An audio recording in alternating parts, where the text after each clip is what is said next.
그치.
안녕하세요, 부사님.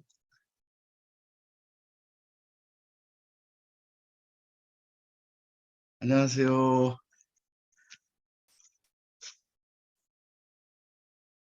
어,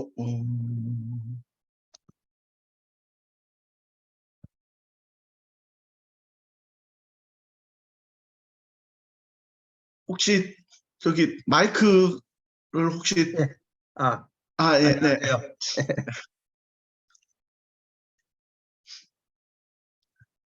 네.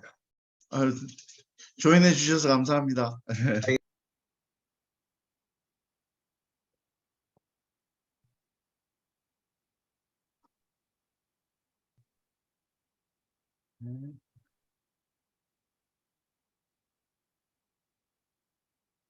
뭐 시간이 한 3분 정도 지났는데 제가 우리 강사 목사님을 잠깐 소개해 드리고 시작하도록 하겠습니다.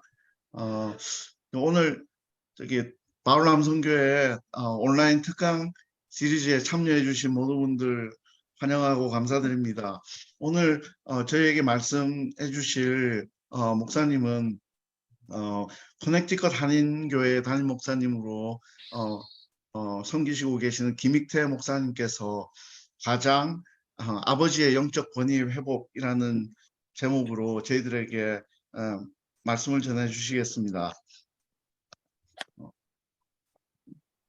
김익태 목사님은 한국에서 히브리학을 이제 학부에서 공부를 하시고 신학교를 졸업하신 이후에 이스라엘로 가셔서 성서학으로 석사과정 그리고 구약학으로 박사과정을 수료하시고 예일 대학에서 비지팅 스칼라로 공부하셨던 그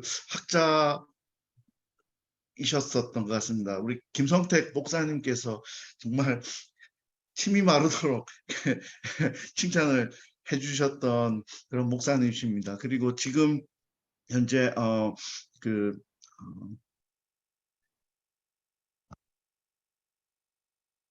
Southern New England Committee of the Preparation for Ministry 의 멤버로서 섬기시고 계시고 저희들이 구역 예배 공과나 아니면 성경 공부 교재로 현재 사용하고 있는 킹덤 라이프의 현 지필자이시고 커넥티컷 교회 협의회 회장으로 섬기고 계시며 2014년부터 지금까지 커넥티컷 한인교회 담임 목사님으로 실무하고 계십니다. 김익태 목사님을 박수로 환영하도록 하겠습니다. 네, 안녕하십니까. 네, 우리 김성태 남성교회 회장님께서 소개해 주신 대로요. 저 커넥티컷 한인교회 김익태 목사입니다. 이렇게 귀한 자리에 저를 초청해 주셔서 감사드리고요. 또 오늘 이 시간 우리 성령님께서 우리 말씀과 또 우리의 그런 교제를 통해서 함께 은혜 주시고 또 지혜 주시고 또 우리가 또 변화되는 그러한 귀한 시간이 되기를 원합니다. 제가 이렇게 준비한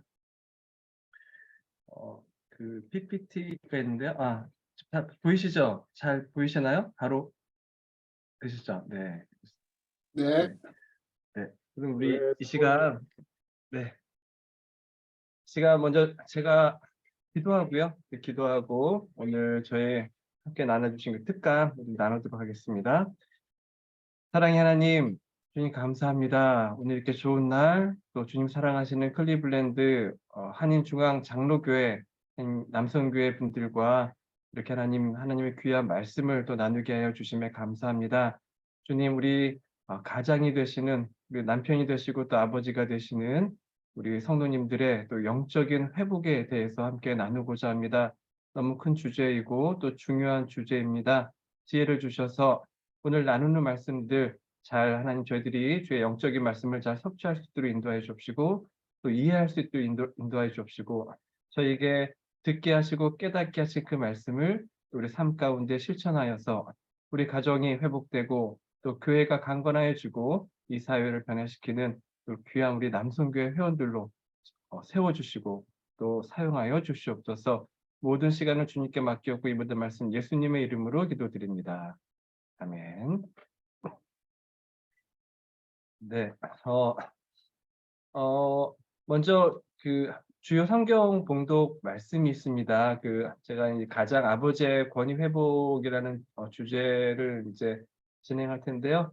특별히 이 야곱의 일생과 이제 관련해서 야곱의 그런 아버지의 권위가 회복되는 그런 이제 과정과 맞물려서 말씀을 드리고 또 설명하려고 하는데요. 그래서 좀 같이 말씀을 보기 원합니다. 우리 성경 봉독 창세기 두 군데입니다. 창세기 48장 1절부터 6절 말씀 그리고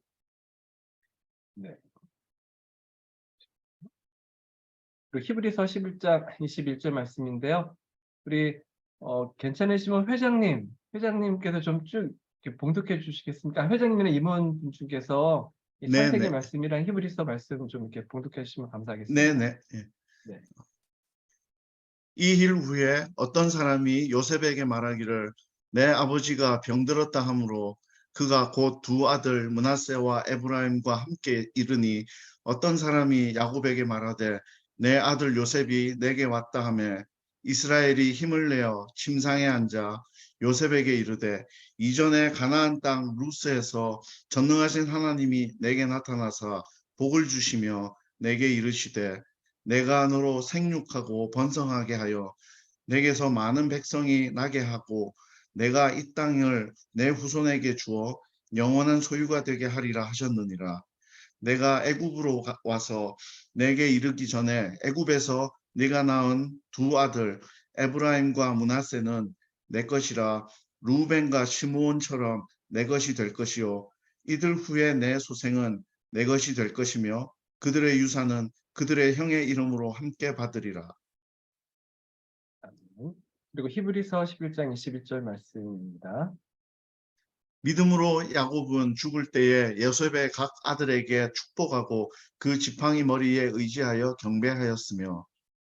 네, 이 두 구절 말씀이 주요 말씀이고요. 오늘 말씀 제목은요, 가장 이제 아버지의 또 남편 아버지의 영적 권위의 회복이라는 제목으로요. 우리 함께 말씀을 나누고자 합니다.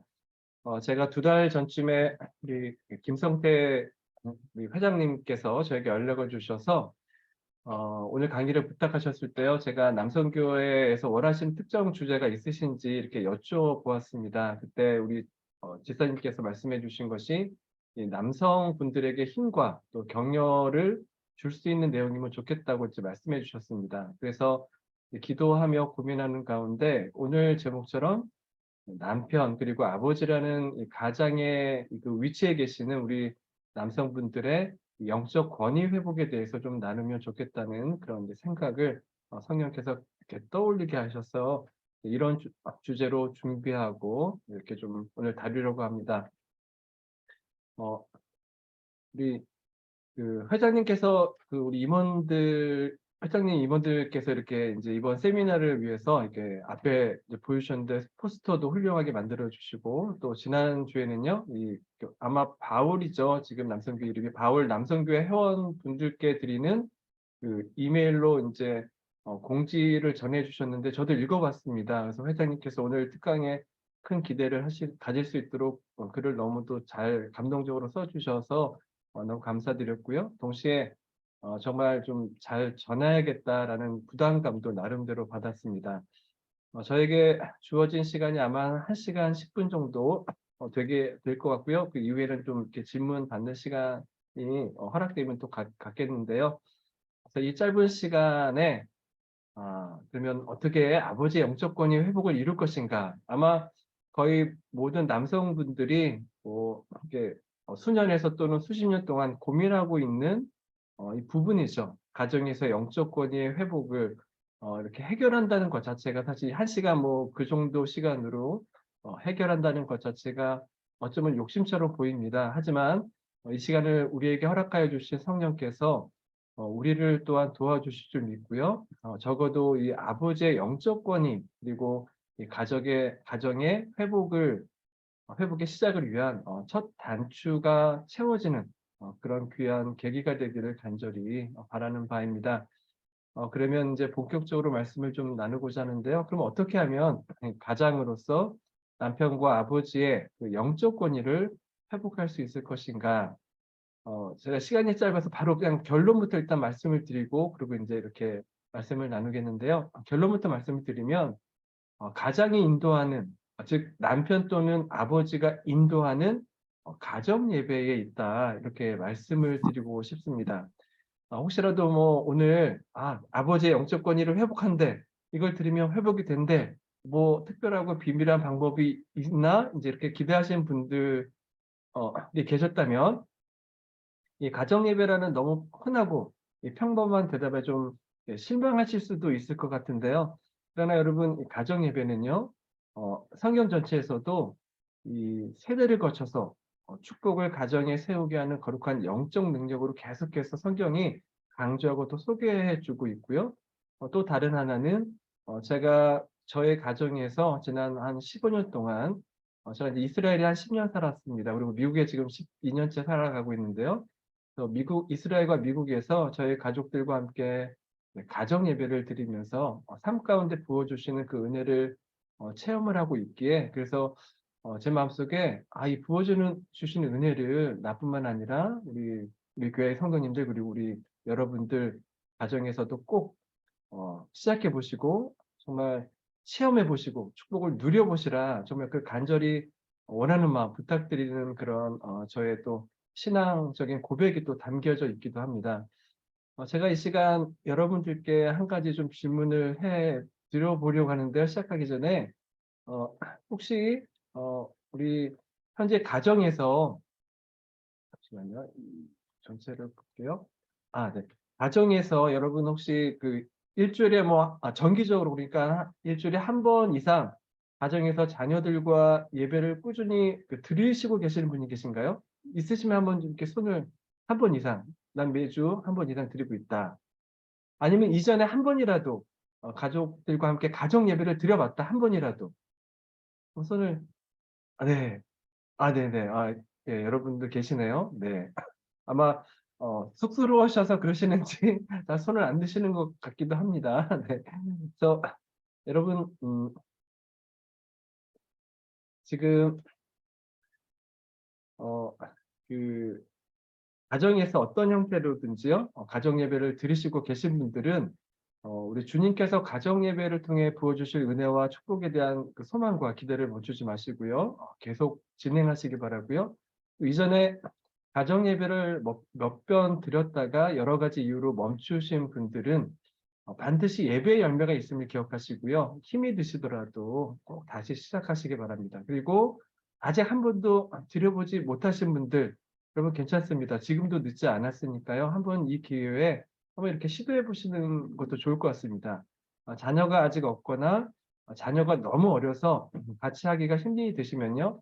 먼저 이 부부 두 분이서 먼저 이렇게 짧게라도 한번 시작해 보시고요. 나중에 자녀들이 어느 정도 이제 말을 할 줄 아는 정도로 되게 되면 그때 동참시키셔서 그 가정 예배를 넓혀 가시면 됩니다. 또는 자녀가 장성하셔서 이미 출가하신 분들도 계시죠. 그러면 이제 부부가 먼저 같이 예배를 한번 드려 보시고요. 특별히 자녀들이 집에 방문할 때 특별히 그 손주들이 계시면요. 손주들에 대한 축복에 초점을 맞추어서 축복 기도의 형태로 한번 예배를 드리시는 것도 한번 이렇게 진지하게 생각해 보시면 좋을 것 같습니다. 이 방법에 대해서는요, 제가 오늘 말씀 마지막 부분에서 좀 더 자세히 다루도록 하겠습니다.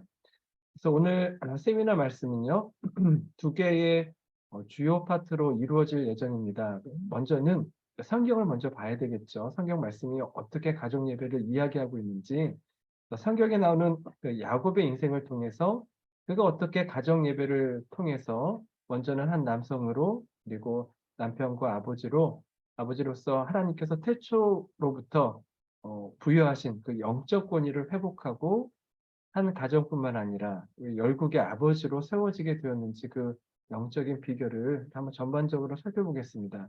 그리고 두 번째는 이 말씀의 이 말씀을 기초로 해서요. 남편으로서 그리고 아버지로서 영적 권위를 회복하기 위해서 어떤 방식으로 그리고 어떻게 가정에서 가정 예배를 실천할 수 있는지 그 방법 그리고 그로 인해 기대되는 성령의 능력과 또 열매에 대해서 한번 짚어보는 시간을 갖도록 하겠습니다. 아마도 이곳에 우리 보시니까 젊으신 분들이 좀 계시는 것 같아요. 그래서 아마 앞으로 대학 입시를 준비하는 어린 자녀들을 두신 분들도 좀 있으실 것 같은데요. 자녀들의 입시와 관계해서요. 오래전부터 전설처럼 내려오는 이야기 하나가 있습니다. 이 이야기를 좀 시작하고 전개를 하려고 하는데요. 여러분, 한국이나 미국에서 자녀를 좋은 대학에 들어가게 하려면 세 가지의 요건이 충족되어야 한다. 이야기 한번 들어보셨죠? 네, 들어보셨죠? 여러분, 그 세 가지 요건이 무엇인지 아십니까? 첫 번째는요, 엄마의 정보력이라고 합니다. 엄마의 정보력, 이해가 되지요? 두 번째는요, 할아버지의 재력입니다. 그것도 어느 정도 이해가 갑니다. 특별히 등록금도 비싼 미국에서는 좀 더 그런 것 같고요. 그런데 세 번째가 뭐냐면요, 아버지의 무관심이라고 합니다. 무관심. 이 부분은 좀 우리가 이해가 되지 않죠. 아이가 대학 가는 문제에 왜 아버지가 무관심하게 있어야 하는가? 그 이유를 살펴보니까요. 아버지와 자녀 사이에 소통 부족의 원인이 있다는 것입니다. 엄마의 정보력이라는 말은 그저 입시와 대학 진로만을 위한 정보를 의미하는 것만은 아니죠. 엄마는 아무래도 이 자녀와 함께하는 시간이 많기 때문에 자녀의 내면에 대해서 좀 더 잘 알고 이제 이해할 수 있는 그런 위치에 있습니다. 그런데 우리 아버지들의 상황은 좀 다르죠.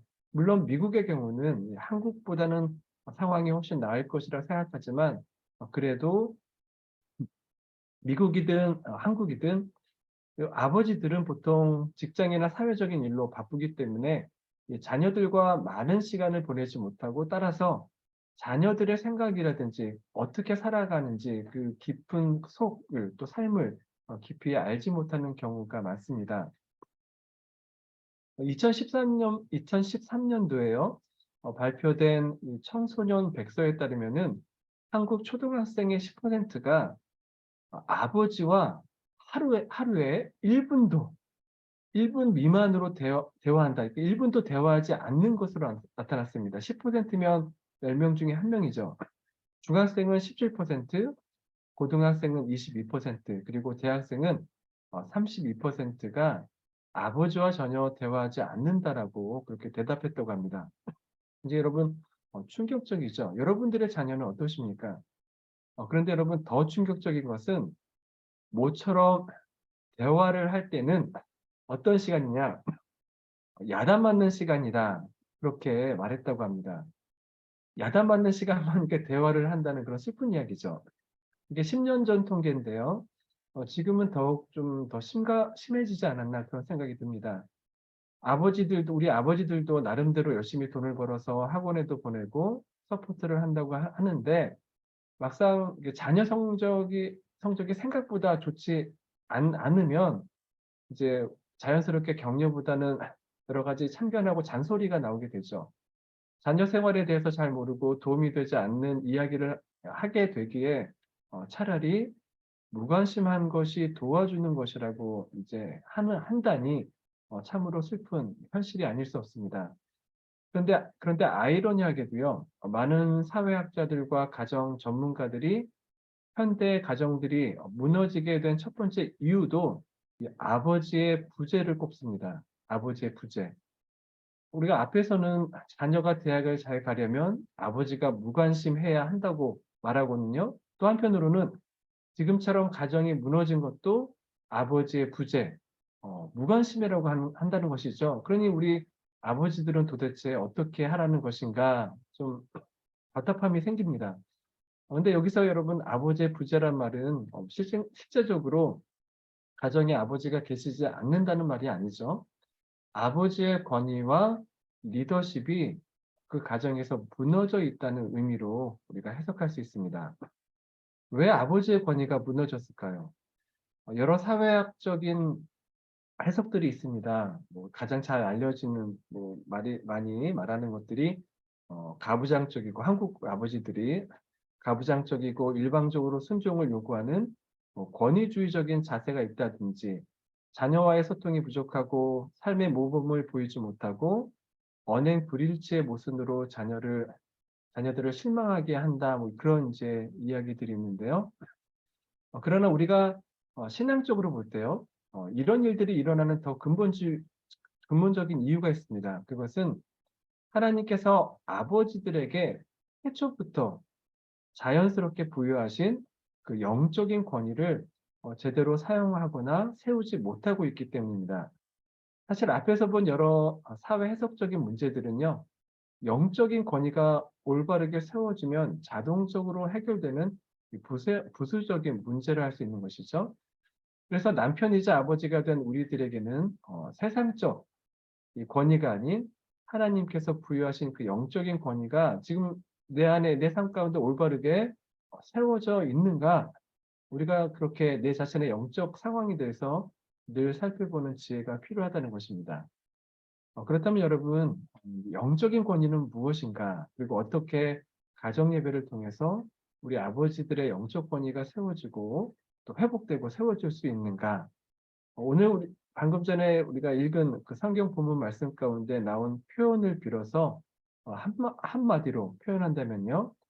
우리의 삶 가운데 늘 그 야곱의 지팡이가 늘 있게 해야 한다는 것입니다. 야곱의 지팡이. 왜 지팡이인가? 성경에서는요, 이 지팡이는 권위를 상징하기 때문입니다. 그 히브리어 알파벳에 제가 이스라엘에서 11년 이렇게 이제 공부를 했기 때문에 히브리어를 이제 배웠는데요. 히브리어 알파벳에 이런 글자가 있습니다. 라메드라는 글자인데요. 이것이요. 히브리어는 이제 22개, 22개의 알파벳으로 이루어져 있습니다. 재미있는 것은 이 히브리어 알파벳이 처음 만들어졌을 때 어떻게 만들어졌냐면요. 이제 학자들이 말하기를 주변의 사물 모양을 본따서 이렇게 한 글자 한 글자 이 레터를 이제 만들었다는 것입니다. 이 라메드라는 알파벳은요, 우리나라의 리을 발음이랑 똑같습니다. 그리고 여러분 모양도 보시면은 좀 이렇게 리을을 이렇게 뒤집어 놓은 것 같은 그런 모양이죠. 여러분 이 글자가 어떤 모양으로 보이시죠?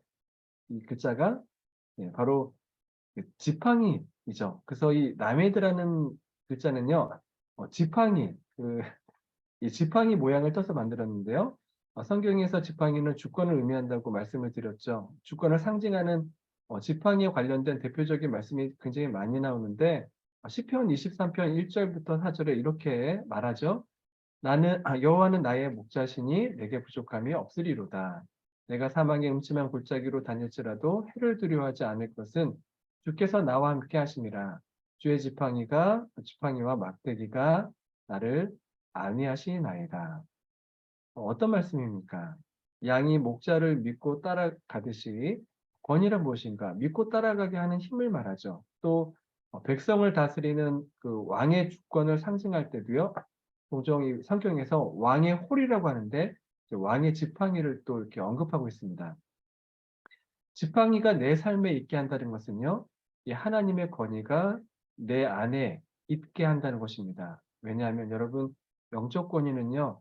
우리 사람이 이렇게 가진다고 해서 가질 수 있는 것이 아니라 바로 하나님께서 전적으로 부여하실 때 우리가 받을 수 있는 것이기 때문입니다. 성경에 보면은 하나님의 권위를 상징하는 지팡이라는 단어가 야곱의 인생, 오늘 우리 말씀의 주인공인데요. 야곱의 인생과 관련해서 총 3번이 나옵니다. 한 번은 청년 때의 야곱, 그리고 또 한 번은 중년 때의 야곱, 그리고 마지막은요. 오늘 말씀에 소개되어 있는 임종을 앞둔 노년 때의 야곱에 관련되어서 이렇게 소개되어 나오는데요.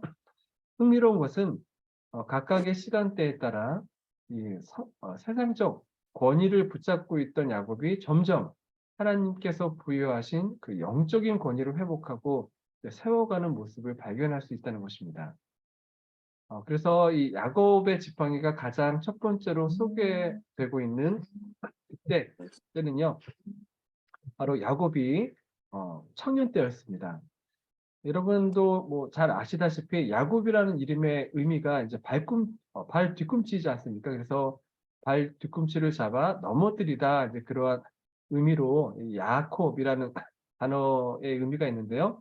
당시 야곱은 자기 이름의 뜻처럼 형 에서의 장자권을 차지하기 위해서 이제 형을 속이고 또 아버지인 이삭마저 속였다가 목숨의 이제 위협을 받게 되죠. 형 에서로부터. 그래서 두려움과 절망 속에서 이 오직 지팡이 하나만을 가지고 삼촌 라반에게로 도망가는 그런 이제 길이었습니다. 그 상황을 창세기 32장 10절에서 이렇게 야곱이 나중에 그때 일을 회상하면서 다음과 같이 말하고 있죠. 나는 주께서 주의 종에게 베푸신 모든 은총과 모든 진실하심을 조금도 감당할 수 없사오나 내가 내 지팡이만 가지고 이 요단을 건넜더니 지금은 두 때나 이루었나이다. 요단강을 건너기 전에 야곱이 유일하게 지니고 있던 지팡이, 그 지팡이는 오직 야곱 자신을 위한 자신을 보호하기 위한 그 무게와 같은 그런 도구였습니다. 그런데 야곱이 도망을 가는 도중에 노숙했던 베델이라는 장소에서 이제 한창 두려움과 외로움 속에 빠져 있었을 때 꿈속에서 하나님의 임재를 체험하게 되죠. 그리고 하나님의 사랑의 음성을 듣게 되는데요. 28장 15절 말씀입니다. 내가 너와 함께 있어 내가 어디로 가든지 너를 지키며 너를 이끌어 이 땅으로 돌아오게 할지라. 내가 내게 허락한 것을 다 이루기까지 너를 떠나지 아니하리라 하신지라. 여기서 보시면요, 내가 늘 너와 함께 있고 그 너의 인생을 책임지시겠다는 이 말씀이 굉장히 중요합니다. 이 말씀은요, 모든 권위의 근본이 하나님께 있음을 분명히 밝히시고 있기 때문입니다. 하나님께서 너와 함께 하실 그때에 세상을 이기고 변화시킬 수 있는 영적 권위가 하나님의 자녀들에게 임한다는 그런 말씀입니다. 지금 야곱은요, 그 누구에게도 들어보지 못한 이러한 하나님의 사랑의 말씀과 거룩한 임재를 평생 처음으로 체험하게 되죠. 그래서 이렇게 그래서 이런 거룩한 체험을 한 야곱은요, 이제 자신이 누웠던 그 자리에 돌 기둥, 돌 제단을 세우고 하나님께 다음과 같은 소원을 하죠. 28장 20절에서 22절 말씀인데요. 야곱이 서원하여 이르되 하나님이 나와 함께 계셔서 내가 가는 이 길에서 나를 지키시고 먹을 떡과 입을 옷을 주시어 내가 평안히 아버지 집으로 돌아가게 하시오면 여호와께서 나의 하나님이 되실 것이요 내가 기둥으로 세운 이 돌이 하나님의 집이 될 것이요 하나님께서 내게 주신 모든 것에서 10분의 1을 내가 반드시 하나님께 드리겠나이다 하였더라. 지금까지 야곱 자신이요, 인생의 주인이 되어서 뭐 이리저리 머리를 쓰고 또 계획과 또 계략을 세워보고 나름대로 최선을 다한다 했는데 자기 뜻대로 된 것이 하나도 없어 보였습니다. 그리고 이제는 노숙자 신세가 되어서 뭐 아무것도 아닌 자가 된 것이죠. 그런 자신의 엉망이 된 인생을 이 하나님께서 함께하여 주시겠다고 말씀하시는 것이죠. 그리고 올바르게 함께 해주셔요. 그래서 야곱이 정말 약속하신 대로 함께하여 주시고 올바르게 인도하여 주셔서 이렇게 잘 돌아오게 하시면 하나님의 권위를 자신의 평생의 삶 속에서 인정하고 하나님을 자신의 하나님으로 섬기며 살겠다고 이제 고백하는 것입니다. 자신만을 위해서 사용했던 그 야망과 욕심의 지팡이가 그의 인생 처음으로 하나님을 향하여 그 방향을 틀은 순간이었습니다. 하나님의 권위를 처음으로 인정하던 순간이었죠. 그래서 우리가 이러한 야곱의 모습을 보면서요, 우리가 예배 가운데 하나님을 만나고 하나님의 권위를 인정할 때 가정에서 그 아버지의 영적인 권위의 회복이 시작됨을 우리가 보게 됩니다. 그런데 우리가 여기서 꼭 기억할 것은요, 하나님께서 야곱에게 주신 그 사랑의 언약, 그러니까 즉 늘 함께 하시겠다는 축복의 언약은요, 지금 야곱만 받은 것이 아니죠. 이미 여러분들도 우리에게도 동일하게 주신 약속입니다. 임마누엘 예수 그리스도, 하나님이 우리와 함께 계신다는 그 이름의 임마누엘 예수 그리스도, 즉 구원자 되신 주님께서 우리 안에 친히 거하시고 세상 끝날까지 우리와 함께 하시겠다고 동일하게 약속해 주셨죠. 우리에게 주신 비전과 소명을 다 이루게 하실 것이고요. 우리 인생의 끝날까지 우리를 떠나지 않겠다고 분명하게 약속하셨습니다. 그렇다면 여러분, 이제 우리가 그러한 거룩한 언약 앞에 보여야 할 반응이 무엇이겠습니까? 바로 말씀해 본 청년 야곱처럼 우리 인생의 주인 되시는 하나님의 권위, 주님의 권위를 인정하는 고백을 하는 것이죠. 그런데 여러분, 너무 부담스러워 하실 필요 없습니다. 지금 사실 청년 야곱의 모습을 보면요, 그의 고백이 완벽하지 않았음을 보게 되죠. 야곱이 처음부터 온전한 성도가 되어서 자신의 욕심과 자아를 완전히 다 내려놓은 것이 아니죠.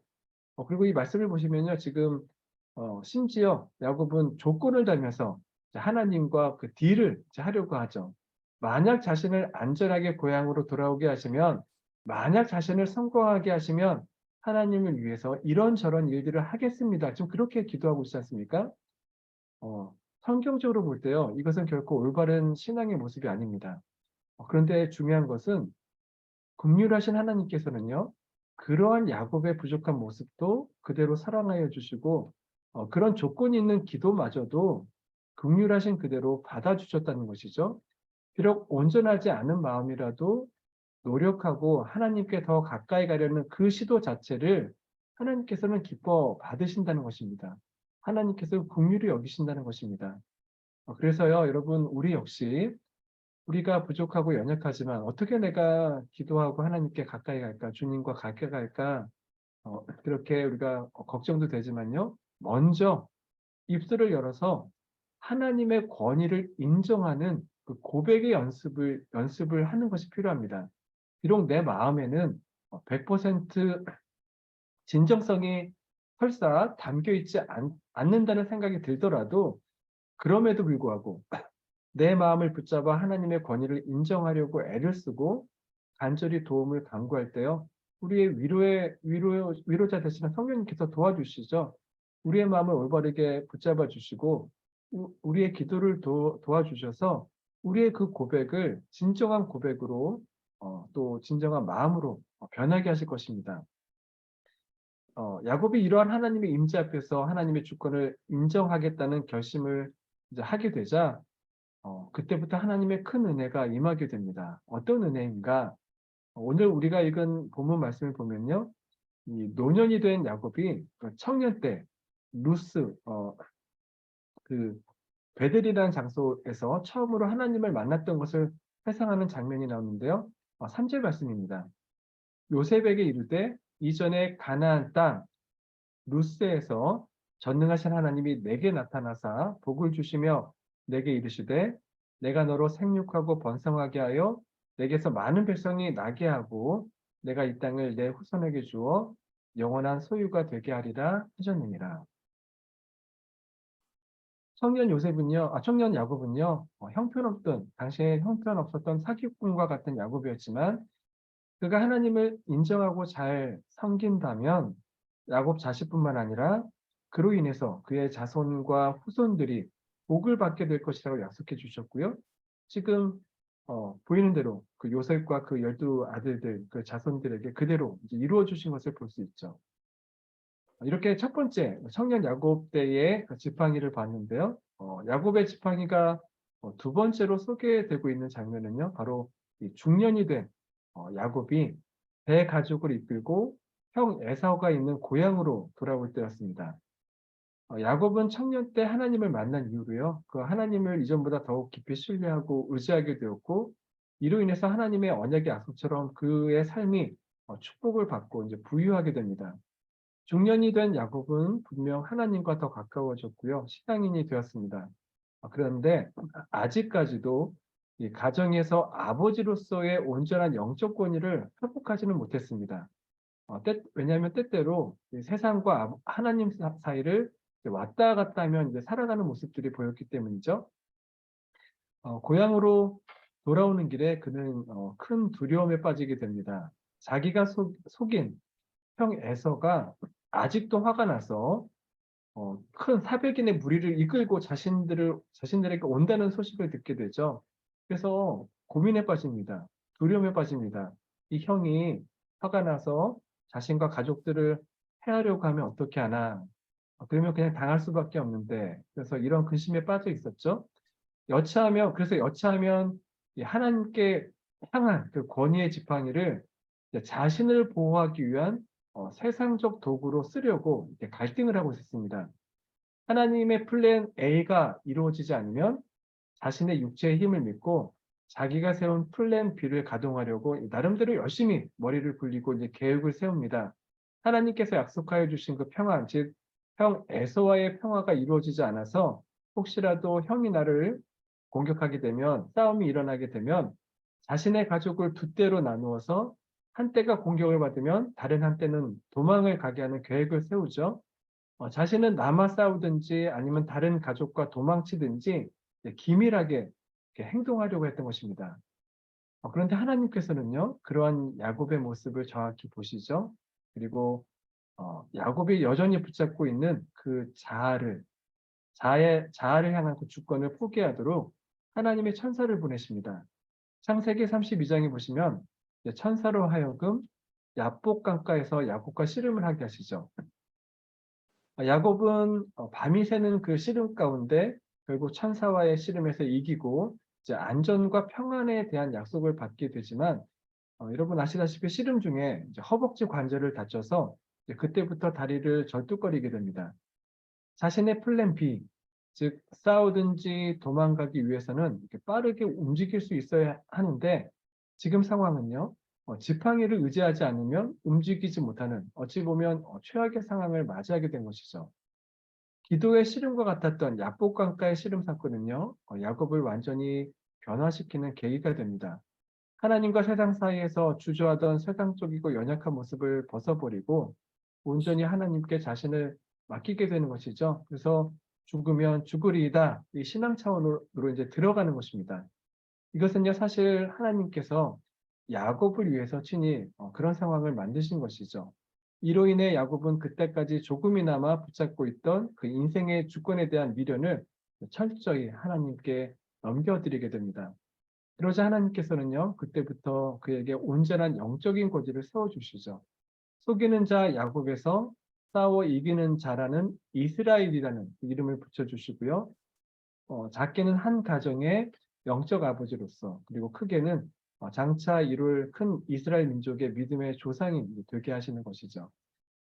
여러분, 야곱의 영적인 권위가 회복되어 갈 때요, 가장 먼저 일어난 변화들이 있었는데, 가장 먼저는 이 만나는 사람마다 관계를 회복시키는 일이었습니다.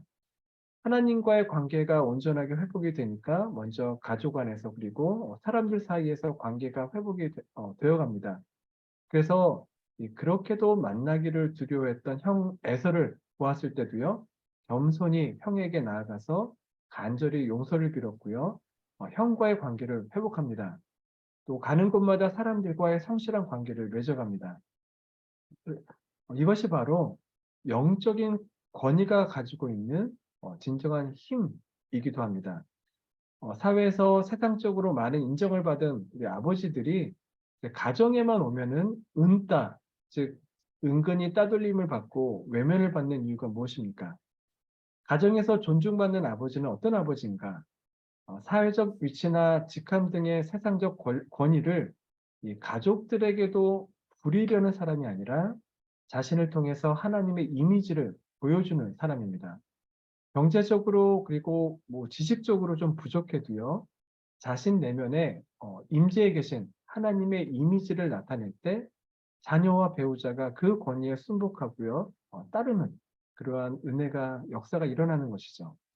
또 남편과 아버지의 영적 권위가 회복되어 갈 때 자연스럽게 나타나는 또 다른 현상은요, 바로 말씀의 권위가 회복된다는 것입니다. 아버지로서 영적인 권위가 회복된 야곱은요, 자녀들을 하나님의 권위로 가르치기 시작합니다.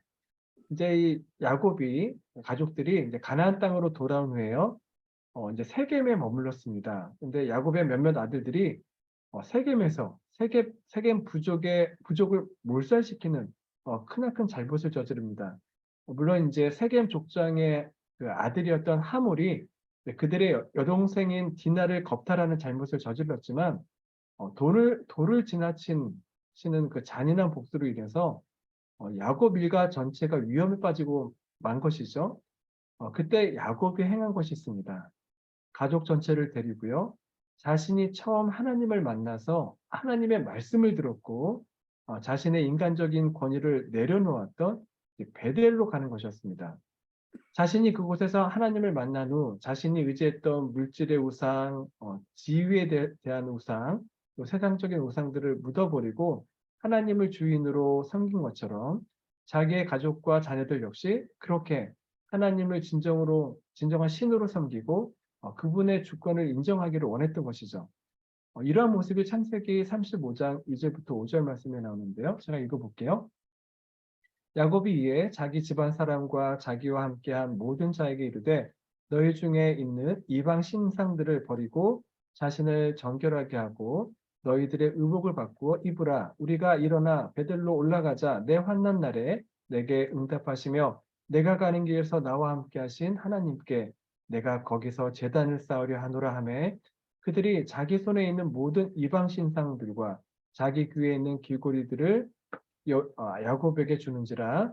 야곱이 그것들을 세겜 근처 상수리 나무 아래에 묻고 그들이 떠났으나 하나님이 그 사면 고을들로 크게 두려워하게 하였으므로 야곱의 아들들을 추격하는 자가 없었더라.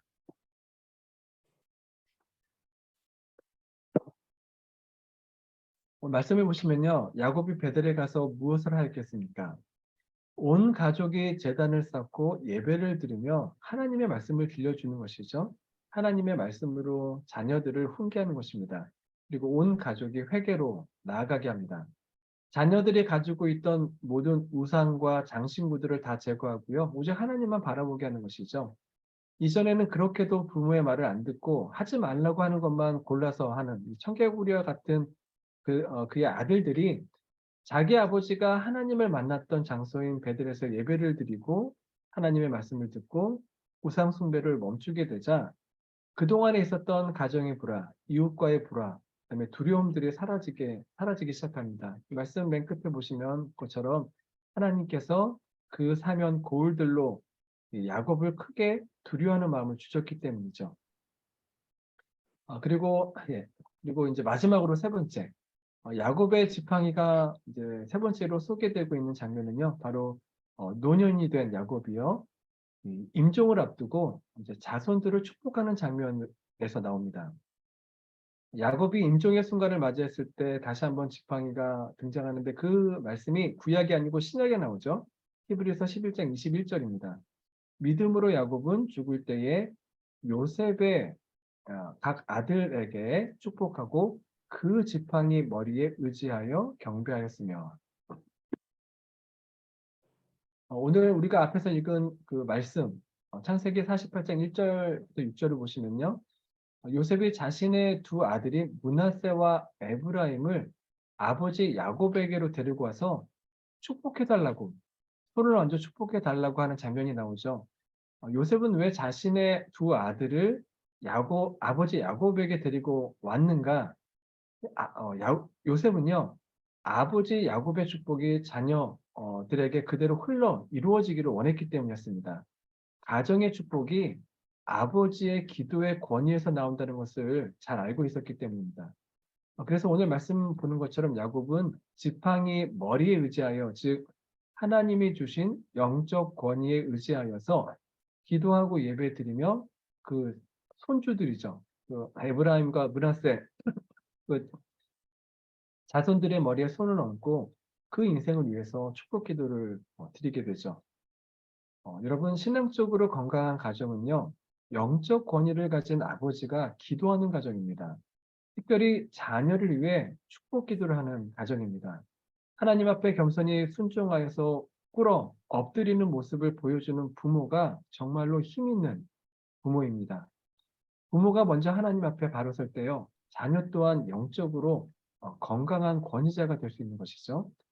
그래서 오늘 임종을 앞둔 노년의 야곱이 요셉과 그 자녀들에게 온 힘을 다해서 축복을 부어주었던 것입니다.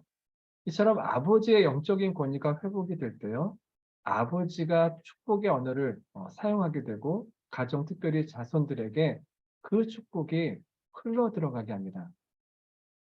오늘 우리가 이렇게 지금까지 살펴본 말씀을 보시면요, 이러한 가정의 축복이 무엇을 하는 가운데 이루어졌습니까, 여러분?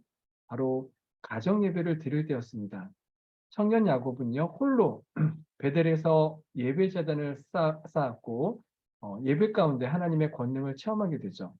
중년의 야곱은 자녀들과 함께, 그리고 노년을 맞이한 야곱은요, 자녀와 자손들과 함께 3대가 가정 예배를 드리며 하나님께서 약속하신 언약의 축복이 온 가정에 임재하고 흐르게 하였던 것이죠.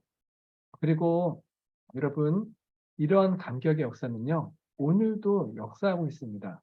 오늘 여러분들의 가정에서도요, 충분히, 그리고 하나님 은혜 가운데 일어날 줄 믿습니다.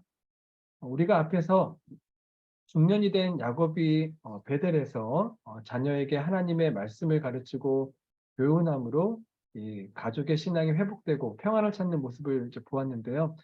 그러면 우리 어른 세대가 자녀 세대에게 이처럼 하나님의 축복의 통로가 되기 위해서 그러면 어떤 교훈을 가르쳐야 하는가, 어떻게 말씀을 가르쳐야 하는가, 무엇을 초점을 맞춰서 자녀들에게 말씀을 전해야 할까?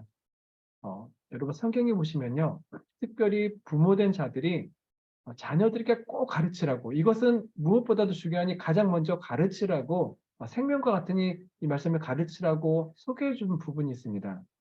그 구절은요. 그 구절이 신명기 6장 4절부터 9절에 나오는 쉐마 말씀이죠. 쉐마로 알려진 말씀입니다. 쉐마라는 말은요, 들으라라는 뜻입니다. 그래서 이스라엘아 들으라, 즉 들으라 부모들아 무엇을 자녀들에게 가르쳐야 할지 들어보아라. 지금 이렇게 이제 부르고 있는 것이죠.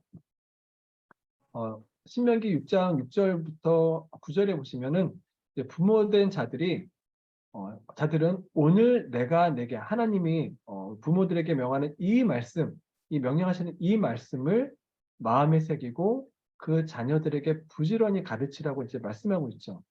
그러면서 어느 정도로 열심히 가르쳐야 할지를 알려주고 있습니다. 그래서 그 밑에 7절부터 9절 말씀 보시면요. 집에 앉았을 때든지 길을 갈 때든지 누워있을 때든지 일어날 때든지 이 말씀을 강론할 것이며 너는 또 그것을 내 손에 메어 기호를 삼으며 내 미간에 붙여 표로 삼고 내 집 문설주와 바깥문에 기록할지니라. 한두 번 가르치는 것으로 끝나는 것이 아니라 귀에 딱지가 들 때까지 뼈에 새기실 때까지 계속해서 매일매일 열심히 가르치라는 것입니다. 말씀을 자녀뿐만 아니라 그 다음 세대 그리고 그 다음 세대까지 전하는 것이죠. 그런데 그럼 여기서 말하는 이 말씀, 오늘 내가 내게 명하는 이 말씀은 어떤 말씀인가? 직접적으로 구체적으로 바로 5절의 말씀입니다.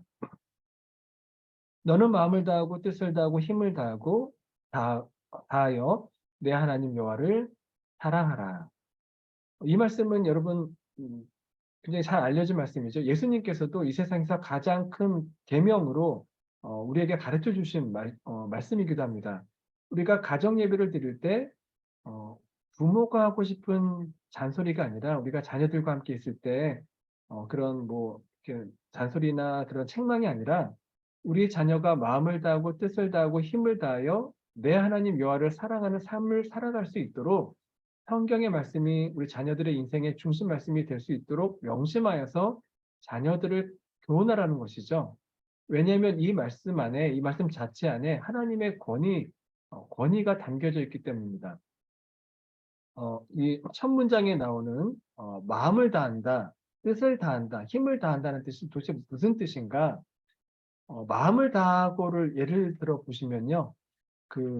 이제 하트라고 하지 않습니까? 마음 하트. 근데 이제 히브리어로 마음은 레브라고 합니다. 레브. 그래서 이렇게 두 글자로 되어 있는데요. 레브. 그래서 마음인데 이 단어에는요. 고대 이스라엘 사람들의 깊은 신앙적 고백이 담겨져 있습니다. 이 레브는 두 개의 히브리어 알파벳이 이제 합쳐진 단어인데요. 그 두 개가 이제 보시면 여러분 네.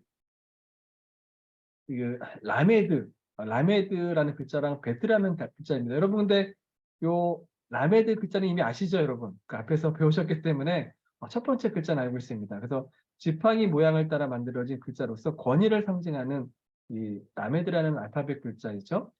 네. 그리고 두 번째 단어는요.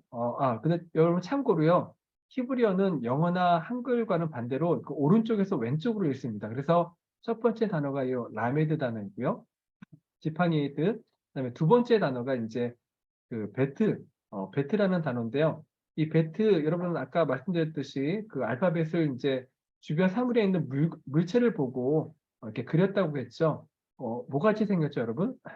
집같이 생겼습니다. 집 모양을 따서 만들어진 것입니다. 그래서 집을 그래서 베이트라고 하는데요. 이게 이제 베트라고 합니다. 그 단어를요. 그래서 보시면 지붕이 있고요. 왼쪽이 열려져 있죠. 그 문이 이제 열려져 있는 문이 이제 현관문입니다. 그래서 요 베트라는 단어는 글자는 집 또는 그 내부 인사이드라는 뜻을 가지고 있습니다. 그래서 이 두 글자를 합치면은 이제 집 안에 지팡이를 두다, 즉 권위를 두다, 권위를 내 안에 두다라고 이해할 수 있는 것이죠. 레브라는 마음이라는 단어가요. 그래서 마음이라는 뜻은 이제 권위가 담겨져 있는 장소라고 이해할 수 있습니다. 그래서 자신이 가장 중요하다고 여기고 섬기는 그 주권자를 두는 곳을 말하는 것이죠. 그래서 사람이 돈에다 자신의 마음의 지팡이, 즉 권위를 두면은 그의 마음은 돈을 섬기는 것이죠. 하지만 하나님께 권위를 두면 그 사람의 마음은 하나님을 섬기는, 하나님이 내재해 있는 것입니다. 하나님을 믿는 부모인 우리가 무엇보다도 중요하고 우등으로 우리 자녀들에게 가르쳐야 할 것이 무엇이라는 것입니까?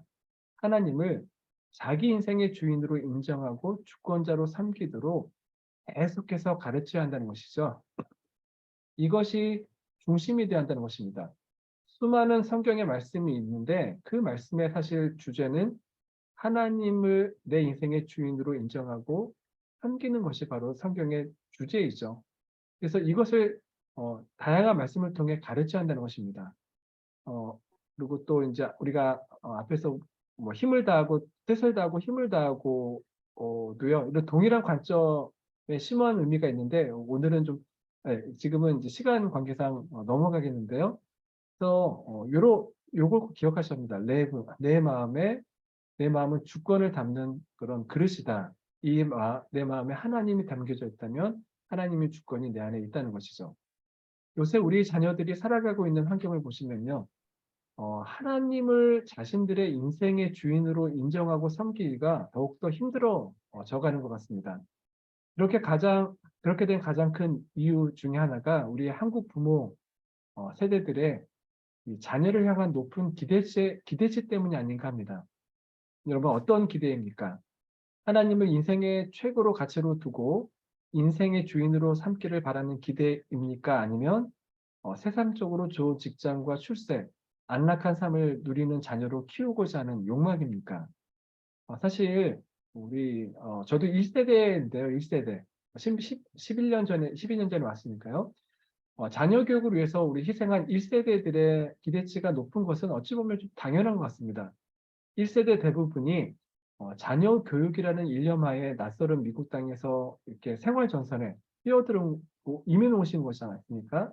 한국의 좋은 직장을 뒤로하고 미국에서 자녀만을 위해 살았기 때문에 자녀가 나의 꿈을 충족시켜 주기 원하는 내 자랑이 되기 원하는 그런 대리만족 의식이 이제 강하게 이렇게 자리 잡고 있는 것이죠. 또 1세대는요, 자신이 얼마나 힘든가에 대해서 말로는 표현을 하지 않지만, 이 충족되지 않은 부분이 자신에게 있음을 느끼고, 그래서 나이가 들수록 이제 외로움을 크게 느낀다고 합니다. 그래서 더욱 자녀에 대한 기대치가 점점 높아지게 되는 것이죠. 그로 인해 기독교 우리 부모님들마저도요, 자녀들을 하나님 중심보다는 학업 중심, 대학 중심, 직장 중심, 출세 중심으로 살아가도록 조장하는 경우가 많습니다. 2019년도에요, 기독교 신문에서 교회 학교 위기의 요인을 조사했는데요. 여러분, 자녀의 신앙 교육에 있어서 가장 큰 위기가 되는 요인이 무엇인 줄 아십니까? 자녀의 신앙 교육에 있어서 위기를 주는 가장 큰 요인이요. 아이러니하게도요. 지금 보시면 1위가 뭐죠? 부모입니다. 부모. 2위가 학교. 3위가 교육 내용 및 방법이고 4위가 교사, 또 5위가 뭐 교회 그런 이렇게 나왔는데요. 아이가 신앙적으로 신앙의 인생의 목표와 비전을 확립해야 할 시기에 부모들이 자녀의 학업 때문에 자녀의 신앙 문제를 그냥 방치하고 있다는 이야기입니다. 학교 일이나 공부 때문이라면 주일 예배를 드리지 않아도 큰 상관을 하지 않는다는 것이죠. 어쩔 수 없는 것으로 생각합니다. 이로 인해서요, 자녀도 배우죠. 부모의 생각을 배웁니다. 부모의 신앙 모습을 배웁니다. 자녀도 자동적으로 신앙보다는 공부와 출세가 중요하다는 인식을 어려서부터 가지게 되는 것이죠. 물론 부모들은 생각이 있죠. 자녀가 나중에 대학에 들어가면 또는 희망하는 좋은 직장을 잡으면 그때 신앙생활 해도 되겠지라고 생각하지만 여러분 우리가 결과를 보지 않습니까? 정작 자녀가 대학에 가고 직장을 찾았을 때는요. 이미 신앙으로부터 너무 멀리 떠나 있게 되어 있고요. 또 너무 세상적인 유혹과 시험이 많아서 하나님 없는 삶을 살아갈 수밖에 없습니다. 그래서 하나님을 그렇게 떠난 자녀들을 보면서 나중에 정말 평생 오랜 시간 피눈물을 흘리시는 부모들이 얼마나 많은지 모릅니다. 자녀에게 하나님이 인생의 주권자가 되시는 분이라고 가르치고 인도하기 위해서는요, 여러분, 우리가 먼저 가장 기본이 지켜야 되는 가장 기본이 되는 것이 있습니다. 어려서부터 우리 자녀들이 주일 성수와 예배의 자리를 지키는 것이 얼마나 중요한지를 가르쳐 주셔야 합니다. 우리 부모님들 또 할머니, 할아버지들께서 몸소 그 본을 보여주셔야 하는 것이죠. 정말 우리 아버지는, 할머니, 할아버지는 예배를 사랑하셔, 교회를 사랑하셔, 하나님과 함께하는 그 시간을 기뻐하셔. 그런 본을 보이기 위해서는요, 우리가 정말 수많은 신앙적인 수고와 헌신이 필요합니다. 우리 부모가 우리 자녀들에 대한 축복의 통로가 되어야 되기 때문이죠. 점점 더 많은 목회자들과 교회들이요, 가정에서의 신앙 교육을 이 자녀의 믿음을 살리고 가정을 회복하는 이 마지막 시대의 마지막 보루로 그렇게 생각하고 그렇게 제시하고 있습니다.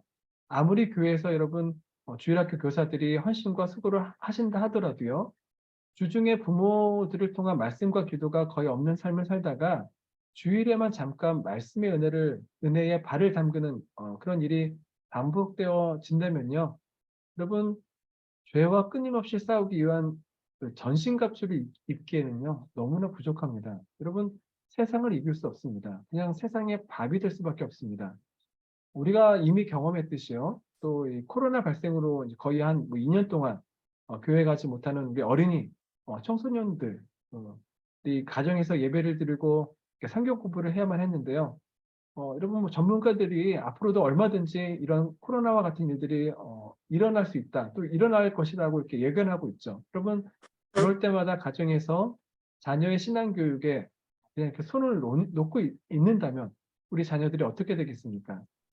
이처럼 우리 아버지들이요, 우리 자녀들과 가정의 영적 유익에 대한 이 각성과 노력이 어느 때보다 필요한 것이죠. 그 중에 가장 중요하고 우리 아버지들이 제공할 수 있는 신앙적인 노력이 바로 우리 오늘 말씀의 중심이 되는 가정예배인 것입니다. 가정예배를 통해 자녀들에게 말씀을 전하고 하나님 중심의 삶을 살게 하고 또 축복의 자리를 제공하는 것이죠. 사실 제가 이처럼 가정예배를 통해서 자녀를 축복하는 것이 이제 우리 자녀 교육에 있어서 가장 필요하고 중요하게 여기게 된 계기가 있었습니다. 제가 이스라엘에서 한 10년, 만 10년 동안 있는 동안 그 여러 유대인 친구들을 특별히 이렇게 종교적인 그 경건한 종교적인 유대인 친구들을 이렇게 사귀게 되었는데, 이 친구들이 이제 뭐 중요한 명절이 있습니다. 뭐 유월절이라든지 장막절, 뭐 한우카 같은 명절이나 아니면 샤밧이라고 있죠. 안식일에 식사 자리에 종종 이렇게 초대를 했습니다. 제가 이제 이렇게 성서학을 공부하고 관심을 보이니까 이제 또 같은 반 친구이기도 하고요. 그래서 이제 이렇게 초대를 받고 이제 갔는데, 여러분, 이스라엘에서는요, 대부분의 가정들이 매주 금요일 안식일 저녁이 되면은 보통 자녀들이 부모님 집으로 모여서 저녁식, 손자, 네. 이스라엘은 작기 때문에요, 뭐 한두 시간, 2시간이면 다 와요. 한두 시간이면 다 옵니다. 그래서 이제 저녁 같이 이제 이렇게 일주일에 한 번씩 저녁 식사를 같이 하는데요. 손자, 손녀가 있으면은 3대가 함께 모이는 것이죠.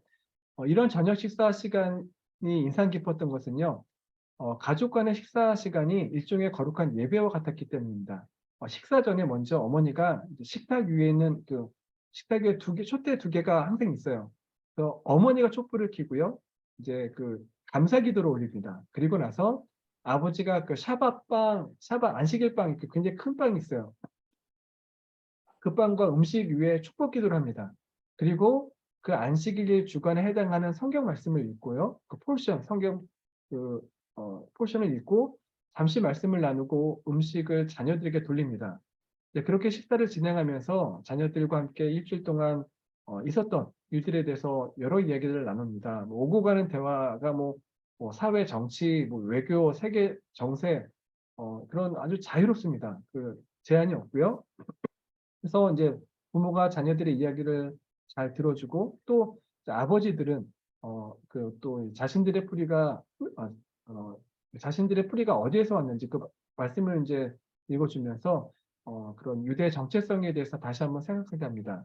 그러면서 역사와 신앙 이야기를 통해서 부모 세대를 이야기하는 것이죠. 또 자녀들의 고민에 대한 그런 이제 성경적 지혜도 나눠줍니다. 저는 그런 것을 보면서요, 와, 유대인의 저력이 여기에 있구나라는 생각을 가지게 되었습니다. 유대인의 교육을 연구한 많은 학자들은요, 현재 유대인들이 각 분야에서 두각을 나타내는 근본적인 원인을 저랑 똑같더라고요. 그 생각이. 금요일 저녁 온 가족이 함께 감사 기도를 드리며 축복하는 그 샤bat, 저녁 식사 시간을 꼽습니다. 이 노벨 물리학상 수상자인 이 데이비드 그로스가요, 이런 말을 했습니다. 유대인이 우수한 이유는 유전자 때문이 아니라 저녁 밥상머리에서 부모가 자녀의 궁금증을 풀어주는 대화 때문이다. 그가 이렇게 말했는데 저도 여러분 100% 공감합니다. 그렇게 식사를 마치면은 이제 마지막으로 아버지가 가족들이 나누었던 대화를 생각하면서 이제 자녀들에 대해서 이제 축복 기도를 합니다. 축복 기도를 하고 시간을 마치게 되는데요. 저는요, 우리 기독교의 모든 부모님들 역시 그렇게 자녀들을 축복하시기를 매일매일 하실 수 있으면 매일매일 축복하시기를 정말 강력하게 권면합니다. 식사 시간에 그 아버지가 어떤 축복문을 읽냐면요. 제사장의 축복문이라고 알려진 민수기 6장 23절 27절입니다. 이 축복문을 읽고 자녀를 보내는 거예요, 세상으로. 제가 한번 이 기도문을 통해서 부모가 이 자녀들에게 하나님의 백성된 자로서 정체성은 어디에 있는지, 그 인생의 목적에 대한, 이제 세상으로 보내면서 인생의 목적에 대한 하나님의 메시지를 자연스럽게 전해주게 되는 것이죠. 제가 한번 읽어볼게요. 너희는 이스라엘 자손을 위하여 이렇게 축복하여 이르되 여호와는 내게 복을 주시고 너를 지키시기를 원하며 여호와는 그의 얼굴을 내게 비추사 은혜 베푸시기를 원하며 여호와는 그의 얼굴을 내게로 향하여 드사 평강 주시기를 원하노라 할지니라 하라. 그리고 나서 마지막 절 27절은요. 다음과 같이 말하죠. 그들은 이같이 내 이름으로 이스라엘 자손에게 축복할지니 내가 그들에게 복을 주리라. 여러분 여기서 내 이름으로라는 이 단어 말씀이 매우 중요합니다. 무엇을 말합니까? 복을 주시는 분, 복의 근원이 바로 하나님이라는 것을 자녀들에게 분명히 알리라는 것이죠. 이것을 알리는 것은요. 하나님을 알고 그분을 믿고 신뢰하는 자체가 가장 큰 복이기 때문입니다. 우리 부모들이 자녀들에게 축복 기도를 하는 가장 큰 이유는요. 세상의 온갖 복과 성공과 형통함이 자녀 인생에 쏟아지고 부어지고 넘쳐나기를 위함이 아닌 어려서부터 하나님을 알고 하나님을 인정하는 삶이 복된 삶임을 분명하게 알게 하기 위해서입니다. 우리가 기복신앙이나 세속화가 아닌 진정으로 하나님을 신뢰하고 또 하나님께서 가정의 제사장으로 주신 우리 여러분들이죠.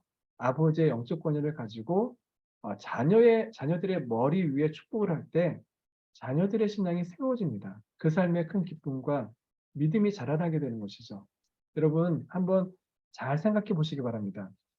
그렇게 부모님의 따스한 손길에 머리를 맡기고 하나님의 이름으로 축복해 주는 말을 듣고 자란 자녀가 여러분 어떻게 잘못이 될 수 있겠습니까? 어떻게 하나님을 모른다 하거나 떠날 수가 있겠습니까? 아침에 자녀를 학교로 데려다 줄 때도요. 차 안에서라도 주님의 이름으로 잠시라도 축복 기도를 하고 또 아이가 잘 때도 주님의 이름으로 기도할 때 어떻게 세상의 악이 우리 자녀들을 흔들 수가 있겠습니까? 이처럼 날마다 부모의 축복 기도를 받은 아이들은요. 스스로 자신이 매우 특별한 사람이라는 그런 자존감을 갖게 될 것입니다.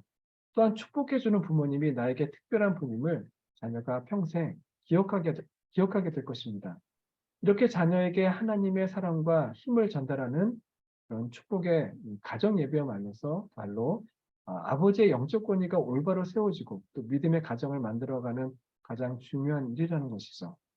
이처럼 자녀를 위한 축복 기도가 시작되고 가정 예배가 회복되게 되면요.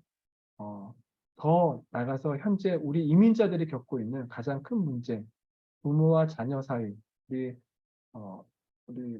어른 세대와 젊은 세대 사이의 많은 갈등도 자연스럽게 해결될 것입니다. 여러분, 우리 이민 생활에서 우리 가정들이 겪고 있는 세대 간의 갈등들의 이유가 무엇입니까? 첫 번째로 보시면요. 이미 1세대의 부모들과 여기서 태어나거나 자라난 1.5세, 2세들의 그 언어적 장벽이 높죠, 굉장히. 자녀들은 학교 친구들과 뭐 소고나 자기 또래들만의 주제를 말하기 때문에 점차 우리 부모님들은요, 공감 있는 대화를 하기가 어려워지죠. 또 둘째로는요, 가치관과 문화적 차이 때문입니다. 이민 1세대는 우리 한국 문화, 특별히 믿지 않는 가정에서 계셨다면은 유교적인 가치관이 강하죠. 뭐 남존여비라든지 혹은 장유 유서 등을 가지고 있는 반면에 이곳에서 자란 자녀들은요, 어떻습니까? 미국의 문화, 가치관, 뭐 남녀 평등이라든지 자유분방한 생활이 이 최상의 가치라고 여기는 이 풍토 속에서 자라기 때문에 이 두 가치관이 부딪힐 때마다 힘든 상황이 벌어지는 것이죠. 세 번째로는 자녀들의 심리적 또 신체적 변화를 잘 이해하지 못해서 나오는 것이죠. 자녀들을 기본적으로 부모에게로부터 자라나서 독립하여 떠나는 것이 그것이 당연한 것이죠. 성경에서도 말하죠. 독립하여 부부가 한 몸을 이루어 떠나가는 것이 당연한 것인데 우리가 그래서 우리 자녀들을 사랑하고 아끼되 때가 되면은 떠나 보낼 준비를 해야 합니다. 근데 우리 부모들이 어떤 마음을 가지고 있죠? 자녀를 자신의 소유처럼 생각하는 데에서 이렇게 마음대로 하려는 데서 이제 갈등이 시작되죠. 특별히 사춘기의 자녀들이 문제를 일으키거나 부모에게 반항하는 것은 자기 자신을 찾아가는 과정임을 좀 인정해 주고요. 이해할 필요가 있습니다. 그리고 마지막으로 보시면은 세대 간의 갈등의 이유로요. 부모의 사이, 그러니까 부부의 사이가 좋지 않기 때문에 경우도 많습니다. 자녀들은 말하지 않지만요. 부부 간의 관계가 좋지 않고 자주 말다툼을 하게 되면요. 우리 자녀들은 이성 부모에 대한 좋지 않은 선입견이나 편견, 더 나아가서는 적대감을 갖는다고 합니다. 그러니까 어느 뭐 부모님이 서로 자주 싸우는데 그 가정에 따른 그 아버지를 은근히 미워하는 경우가 있고요. 반대로 아빠 편에 서서 엄마를 미워하는 경우도 있습니다. 그처럼 감정이 좋지 않은 관계에서는요, 부모와 그 부부 관계가 감정이 좋지 않은 관계에서는 부모와 자녀 사이의 마음의 골이 깊어진다는 것이죠.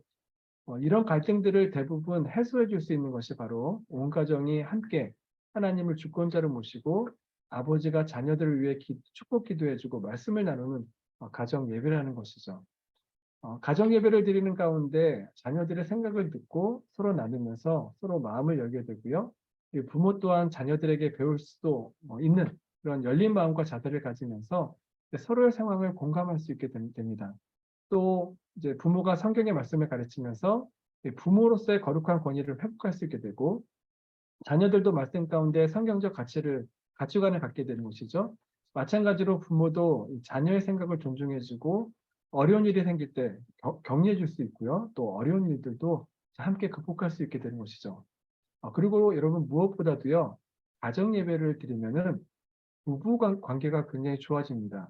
부부가 서로 화목하게 지낼 수 있게 됩니다. 여러분 한번 생각해 보세요. 저녁에 예배를 드려야 되는데 그 시간을 지켜야죠. 자녀들이 함께 와서 복을 받아야 되는데 말씀으로 나가야 되는데 그래서 여러분 평소에 작은 일에도 갈등이 생겼는데 이제 인내하는 것이죠. 참는 것이죠. 서로 이렇게 긁지 않기 위해서 서로 조심하며 예배로 그렇게 영적인 교통을 나누다 보면은 여러분 부부 관계가 굉장히 회복이 됩니다. 그리고 서로에 대한 신뢰와 존중이 깊어지게 됩니다. 그리고 또 좋은 것이 있는데요. 부모와 자녀 사이의 언어적 장벽이 이제 영적인 언어를 통해서 사라지고 하나가 됩니다. 우리가 자녀를 위해서 기도하면 이제 여러분 혹시라도 또 이제 한국말 못하시는 자녀들도 있지 않습니까? 근데 부모님은 이제 모국어가 한국어고 자녀들은 모국어가 영어이면 굉장히 답답한데 여러분 그냥 한국말로 기도하셔도 돼요. 그냥 내가 너를 위해서 어, 한국말로 기도해주고 싶다. 그럼 우리 자녀들 다 이해합니다. 그래서 자기 머리를 이렇게 대고 아니면 이렇게 어깨나 머리에 대고 이렇게 떠나갈 때 학교 갈 때 나갈 때 기도하시면요 성령께서 인도하시는 그런 영적인 축복의 언어가 이제 영적인 축복이 임하게 되죠. 그래서 그런 영적인 축복의 언어가 자녀와 부모 사이에 다리를 이어주고 서로 마음을 교통하게 만들어주는 것이죠. 그리고 자녀가 압니다.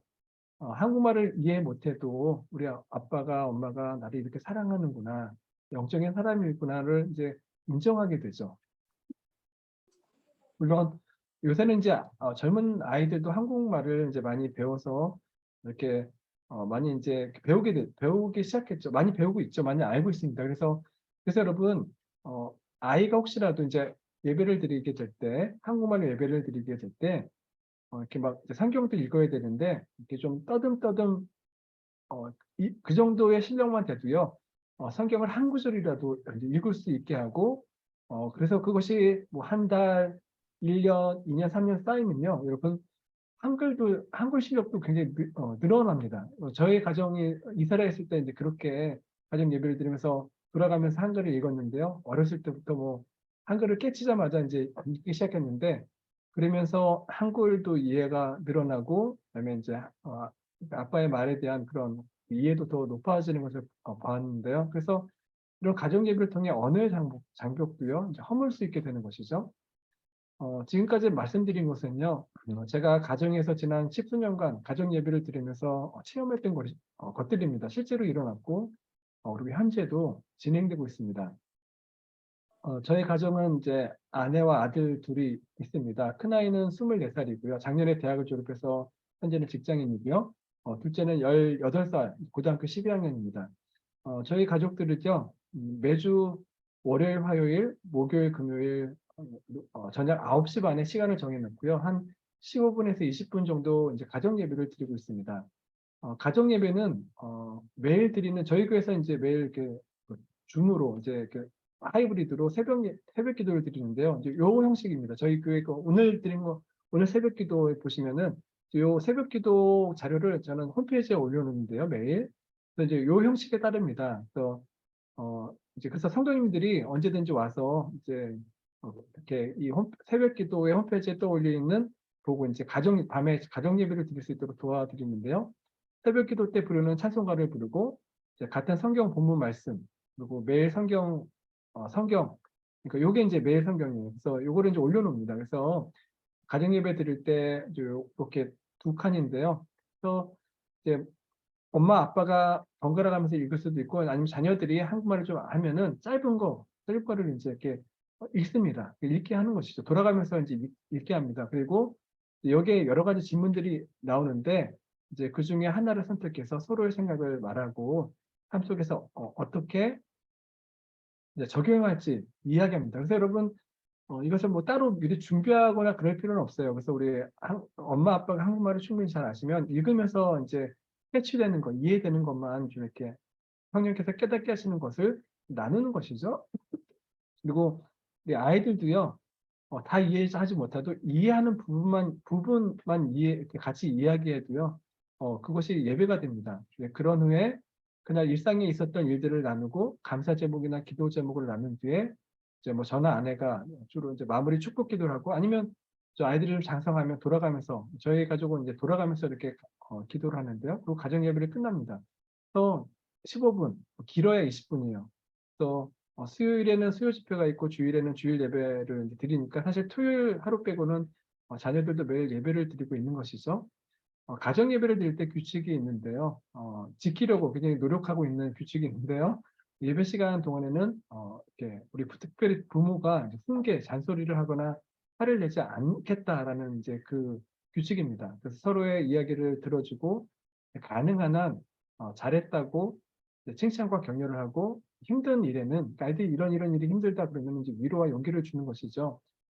그리고 또 어떤 일을 잘못했을 때는요, 이 가정 예배 시간에 이런 잘못을 했어요라고 고백을 하면은 가능한 한 이해를 해주고 용서해 줍니다. 그래서 그런 이제 좋은 분위기로 일단 무조건 좋은 분위기, 축복된 분위기로 끝날 수 있도록 이렇게 이제 이렇게 노력을 하죠. 여러분 이 가정 예배를 드리게 되면요, 굉장히 인내를 배웁니다. 그리고 참는 품성이 이제 배워지면서 품성이 좋아지는 걸 느낍니다. 왜냐면 막 이상한 얘기하고 막 이렇게 어떤 엉뚱한 일을 해가지고 화가 나는 것을 꾹꾹 참으면서 이끌어 가다 보면요, 이제 그러한 인내가 길러지게 되죠. 그러다 보니까 아이들이 이제 가정 예배를 드리는데 오히려 더 적극적입니다. 오랫동안 가정 예배를 드려 왔기 때문에 익숙한 것도 있지만은 아이들도 아는 거죠. 기도의 능력, 예배의 기쁨을 잘 알고 있기 때문에 강요나 뭐 말을 하지 않아도요. 그 시간을 귀하게 여기고 그 시간이 되면은 그 이제 처음에 음악을 틀어놔요. 그러면 이제 이렇게 나와서 거실로 나와서 함께 예배를 드립니다. 물론 이제 혹시라도 이제 여러분 가정 예배를 시작하시면요. 굉장히 힘이 듭니다. 처음에요. 사탄의 그런 시험도 많고 이렇게 방해하는 요소도 많고 공백이 생깁니다. 공백이 생길 수 있어요. 화를 내서 막 난장판이 돼서 이제 안 해라고 했다가 그래서 이제 공백이 생기기도 하는데 저 가족도 그런 때문에 이제 잠시 공백이 생기기도 했고요. 또 제가 이제 미국에 와서 한동안 목회에 바빠지면서 한동안 쉴 때도 있었습니다. 그런데 여러분 가정 예배를 드리는 거와 안 드리는 것이요 엄청난 차이가 있더라고요.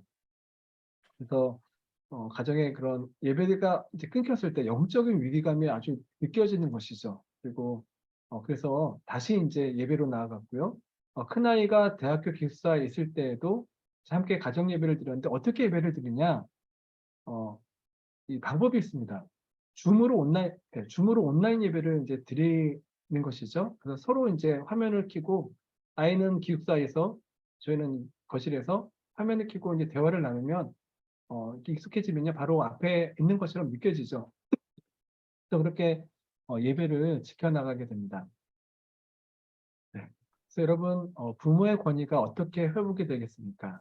부모가 하나님의 권위와 그 말씀에 순종하여서 집안에서 자녀에게 축복의 말을 전할 때 이루어진다는 것이죠. 자녀가 부모에게 순종하지 않을 때 성급하게 분노하여서 감정적으로 행동하거나 복종을 강요하는 것이 아니라 인내하면서 하나님의 권위로 이제 아이들을 대하는 것, 아이들을 이렇게 하나님의 자녀로서 대접해야 한다는 것이죠. 부모가 보여주는 권위의 모습을 통해서 자녀들은 하나님의 권위를 이해하기 때문입니다. 그리고 아까 말씀드린 것처럼요, 부부 사이에도 남편은 가정에서 하나님의 위임을 받은 권위자로서 아내를 책임지고 사랑하고 또 안전하게 보호해야 할 역할이 있죠. 또 부인은 남편을 존중하고 인정하고 순종해야 할 책임이 있는데요. 그래서 에베소서 5장 21절 말씀을 보시면 그리스도를 경외함으로 피차 복종하라고 말씀하고 있습니다. 그래서 여러분 우리가 사회에서도 그렇고요, 이제 교회에서도 또 마찬가지죠. 그래서 시간이 많이 지나서 좀 정리를 하고요. 제가 한 가지 그래서 우리 물론 이제 교회마다 좀 다르겠지만 저희 교회에서 제가 이제 가정 예배를 이렇게 중요시하다 보니까요 여러 가지 이렇게 교회에서 좀 이렇게 실시하는 것들이 있습니다. 그래서 저희가 이제 예일대학 바로 옆에 그 안에 있는 캠퍼스 교회인데요. 교인 숫자들은 아주 많지 않고 대부분 어린 자녀들이 있는 이 포닥 가정들로 구성되어 있는 이제 가족적인 분위기의 교회입니다. 그래서 주일마다 대예배를 드릴 때요. 먼저 자녀를 위한 축복 기도를 이제 전 교인이 함께하는 시간을 갖습니다. 대예배 때 자녀들이 바로 교육부로 가지 않고 본당에서 하나님과 함께 이제 여는 찬양을 같이 부르고요. 그리고 나서 자녀들과 부모님들이 다 같이 본당 맨 앞으로 나와서 본당 계단이 있는데 같이 앉습니다. 그러면 이제 제가 어린이를 위한 이렇게 축복 기도를 하는데 그때 모든 성도님들이 같이 손을 들고 기도에 동참합니다. 축복 기도가 끝나면 이제 자녀들과 선생님들이 일어나서 교육관으로 이동하고 이제 부모님들은 본당에 나와서 계속해서 대예배를 드립니다. 그리고 또 가정 예배를 해서 또 하나 같이 하는 것이 이제 아마 여러분 교회에서들도 하는 것으로 알고 있는데요. 3세대가 함께 대예배를 드리는 온가족 예배입니다. 저희 교회는 보통 한 달에 한 번 정도 부모와 자녀들이 함께 온가족 예배를 드리고 있는데요. 그래서 예배 형식도 좀 자녀들에 좀 맞춰서 바꿉니다. 찬양도 아이들이 하는 곡으로 함께하고 주일 말씀도 좀 자료 같은 거를 더 많이 준비해서 아이들이 좀 이해할 수 있도록 가능한 쉽게 하려고 노력하고요. 그리고 자녀들이 예배 순서도 참여하게 합니다. 그래서 영어나 한국어로 자유롭게 헌금 기도도 하고 헌금송을 하기도 하고요. 그렇게 하는 이유는 우리 자녀들이 고등학교를 졸업하면 떠나가게 돼요. 근데 떠나가면은 그곳에 있는 한인교회를 적응을 못 하더라고요. 왜냐면 어른 예배를 참석해야 되는데 안 드려봤기 때문에 적응을 못 하는 거죠. 그래서 우리가 그래서 이제 계속 어른 예배, 온가족 예배를 드리면서 그 어른들과 함께 있는 예배에 이렇게 쉽게 적응을 할 수 있도록 그리고 어른과 이제 온가족 예배를 또 집에서도 계속 드릴 수 있도록 이제 그렇게 하고요.